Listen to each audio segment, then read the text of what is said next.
CVBT South Valley correspondent Brent Gill, whose own essays on this web publication, as well as other publications, have been read for tens of thousands of times, recently talked via Skype with publishing sales coach Kim Staflund about the pros and cons, the pitfalls, and the rewards of self-publishing.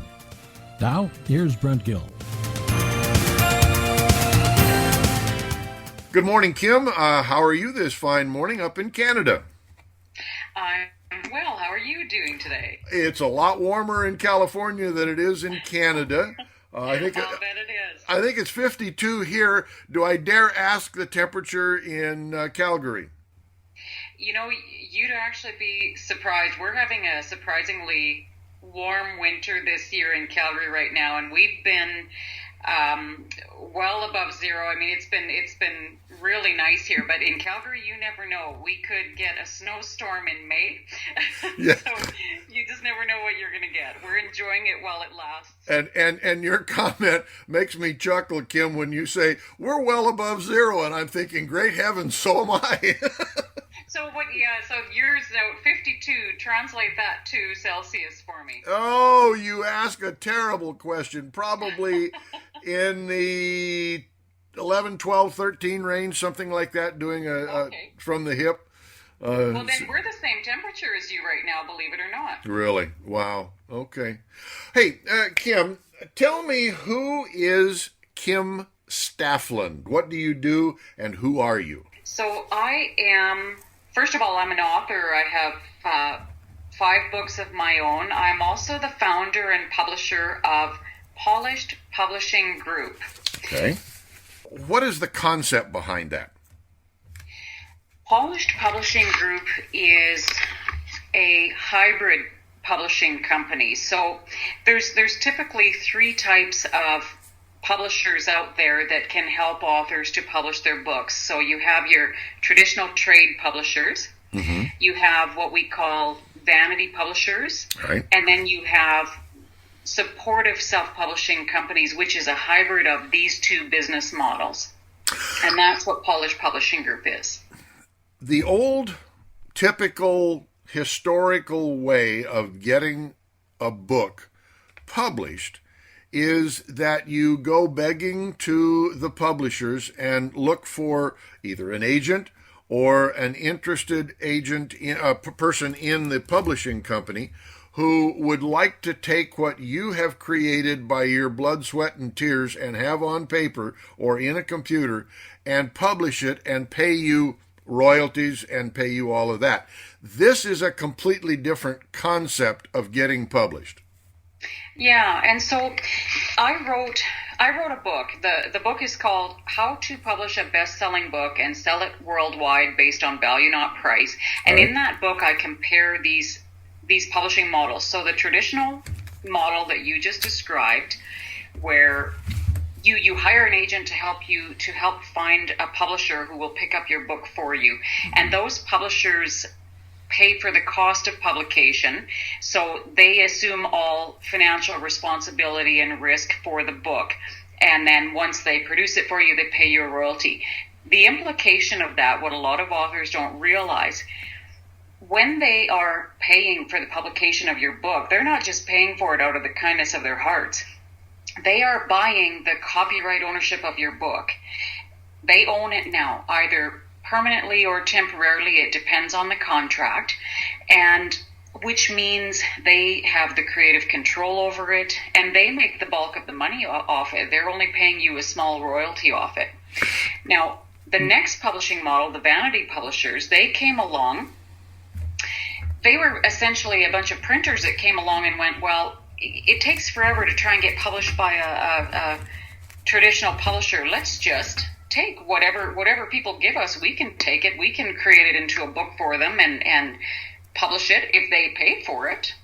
So let's do that. The difference is the vanity publishers, they don't provide the same services that a traditional publisher. So there's no professional, editing and professional design and whatever. It's basically they take what you give, they format it for you, and done. So it's the opposite extreme of traditional publishing. It's way cheaper and you own it, but it's not a professional quality. You can definitely see the difference between the two.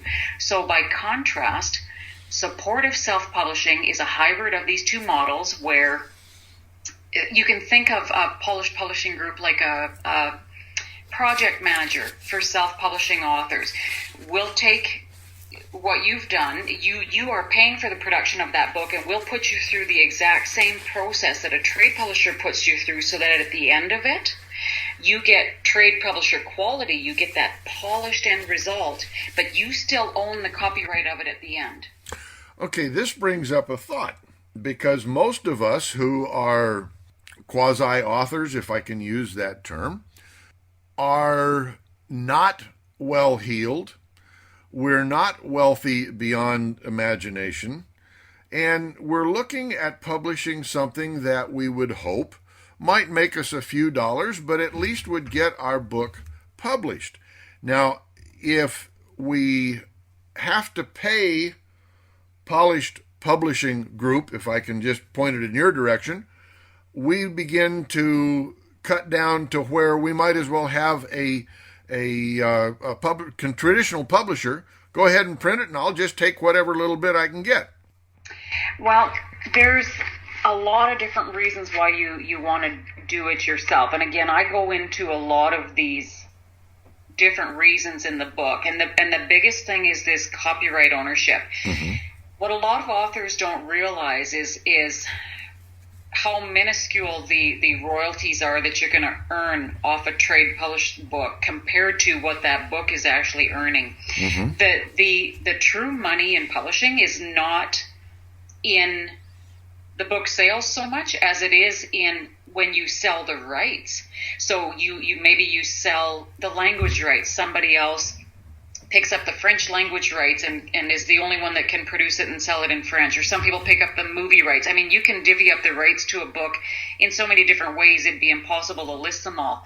But it's in the sale of the rights, when you get other people selling the book on your behalf, that's where the money is. So it's really important, if your intention is that you want to earn a profit and that you want to treat this as a business and really sell a lot of those books, it's imperative that you maintain that copyright control. The other thing I want to say about that is it's not as expensive as some people might think. And I'm going to compare it to the music industry for a moment. My brother is a professional musician, and by the time he is done paying for all of the different musicians and the airtime, the studio time, and then the professional design for the CD packaging that he does and everything, he is paying, $25,000 to $30,000 just to produce one CD. By contrast, to produce a professional quality book, and there's a lot of factors involved. It really depends, but it can cost anywhere from only $2,500 to $2,500 up to $5,000-$6,000. So it's very affordable. Mm-hmm. Mm-hmm. Okay, and of course, you look at let's say $2,500. Let's just pick that number.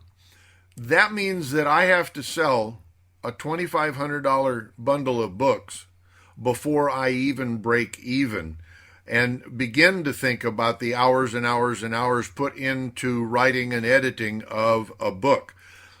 Why is that so much more appealing to hire you and your company than it would be to just go ahead and e-publish on your own? Well, that $2,500 covers the cost of the professional editing, professional design, indexing. For at the end of that $2,500, you have a professional quality book in both. What we do at Polished Publishing Group is we will create both a paperback version of your book, so a POD paperback version, print-on-demand paperback version, and an ebook version. It'll be a DRM PDF ebook version of it. So you've got two different versions of it, and we upload it to, you name it. It's available all around the world through Barnes and Noble, Ingram, Amazon, you name it. It's everywhere all around the world. So that's what that covers. And to speak to, I talk about this in my book too, because what a lot of authors don't realize is kind of everything that goes into how do you figure out, okay, here was my cost, $2,500. What is it going to take now to make that money back and make a profit? So I actually have a whole kind of section in my book where I talk about here's the different places where you can sell that book, and here's the different amounts of profit that you can expect in different scenarios. So do you want to sell it online? If you want to sell it on, you've got a few more, you're sharing the cuts of your profit with different middlemen who are uploading and they want their cut of it for you. So maybe you have to sell 1,000 books online to break even, but if you sell through a bookstore, maybe you only have to sell 600 books. Or if you sell direct as a professional speaker, maybe you only have to sell 200 books to break even, and then you can start making money. So I talk about that in the book to really open authors' eyes to where, and it helps when you start thinking about this ahead of time as you're writing that book, and you start thinking, who is my audience? Who wants to read this? Where are they buying it? And you figure out your budget from there, and you get yourself on the right road right from the start so that it's achievable. And if you set these goals and you know exactly, okay, here's where I have to sell it, here's how many I have to sell it, once you actually have that clear budget and those clear goals in your mind, you can get there. It's just being aware of the industry and Sure. being aware of it that will help you to get there. Kim, you also mentioned, and we're going to talk about that book a little bit more to finish up the talk here, but you also talk about the difference between putting your book up for sale on Amazon or Kobo. And I have to be honest, I'd never heard of Kobo, so tell me a little bit about that. Well, Kobo is a worldwide ebook retailer as well, and they're Canadian based and they're growing all the time. But I mean, they have your book available pretty much in all of the same markets that Amazon does. I want to point a little bit different here. You're talking about professional editing and the kind of help that a writer desperately needs, because I belong to a writer's critique group. The first time I took something that I wrote and went to a critique group and had it critiqued, I come darn near going home and sitting in the corner and crying, because it was devastating. Now I really look forward to when they tear into it, because now I understand it. But it's been 4 or 5 years. I have the opportunity to go and have other people listen to and critique what I have written. How much help is that prior to them coming to Kim Staflund and your group to start this process of polishing it up or dressing it up or changing the wording to make it read a little easier? Well, you know what? You don't even have to do that before you come to us, because part of this $2,500 publishing cost, we have professional editors. And when I say professional editors, I'm talking university degrees in the English and the communications with. We only use people that have 5 or more years of professional experience, because that's the only way I can guarantee you that you're going to get the polished end result. So they will take that book and they will go through and edit it for you, and then you get the copy back and you can look at what they've edited. And everybody, I always say to authors, it's difficult to look at somebody critiquing it, but I promise you 9 times out of 10 when you look at what they've said, you're going to go, wow, that's a really valid point, and holy smokes, I didn't even see that. I'm glad they caught that. So our editors, there's a difference between what you're talking about. What you're talking about is critical reviews.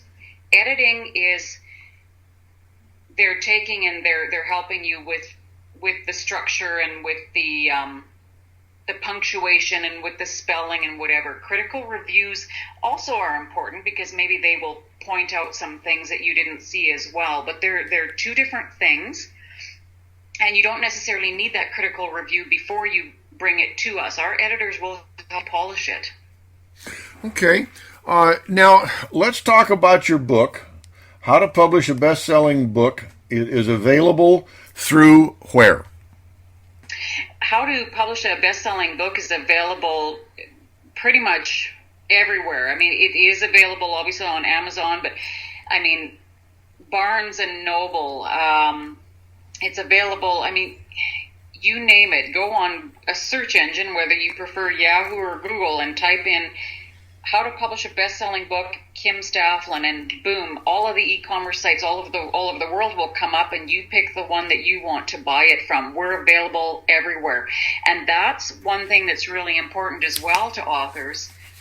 Make sure that your book is available everywhere. Don't just limit yourself to one e-commerce site. Right. Okay, and it's Kim Staflund, Staflund,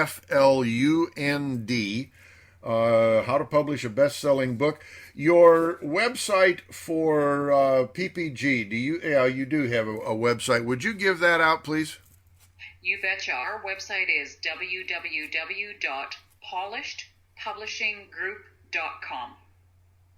Okay, Kim Staflund, thank you so very much for your time. I do appreciate it. It's been a pleasure talking to you, and the very best. And we're going to talk a little more about this book idea. This is Brent Gill for Central Valley